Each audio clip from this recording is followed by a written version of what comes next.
Have you ever been in pain and wondered, should I be using heat or should I be using ice instead? Well, the grand question is heat or cold therapy better? Let's talk about it. Okay, here's the deal now. These are both really good ways to help bring down your overall pain perception and help facilitate long-term healing. Now here's the thing. They do the opposite things. Let me explain. So when we first get a musculoskeletal injury, that could be tripping off of the sidewalk or straining your muscle, spraining a ligament, really anything. But when we first have that injury, within the 72 hours from the moment the injury happened, and of course that 72-hour mark, we are in the acute phase of healing. At that point, ice would be great because that helps bring down swelling and it brings down your overall pain perception, your ability to perceive pain. Here's the thing now, any form of cold therapy is going to shrink your vasculature. That's your arteries and your veins. That's a process called vasoconstriction.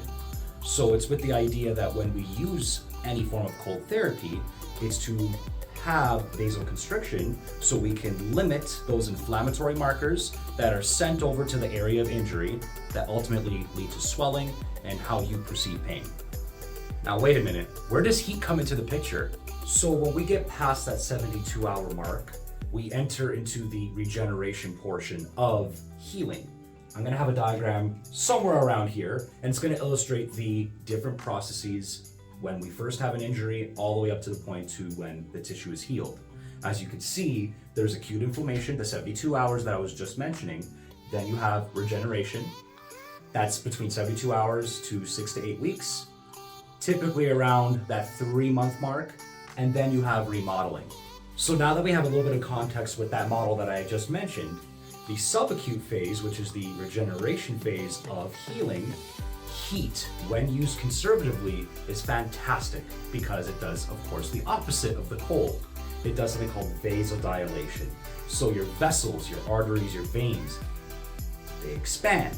And what happens when they expand? You get more blood going through that given artery or vein.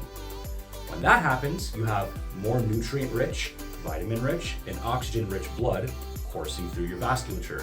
And that's going to be fantastic for the regeneration portion of an injury. So we come back to the great question, which is better? Again, they're both great. When we look at the first 72 hours of when we have an injury, ice would be preferred because it does bring down swelling in that given region that you had the injury, and it limits any possible inflammatory markers that go into the musculature or sprained ligament. Ultimately, that makes you perceive pain.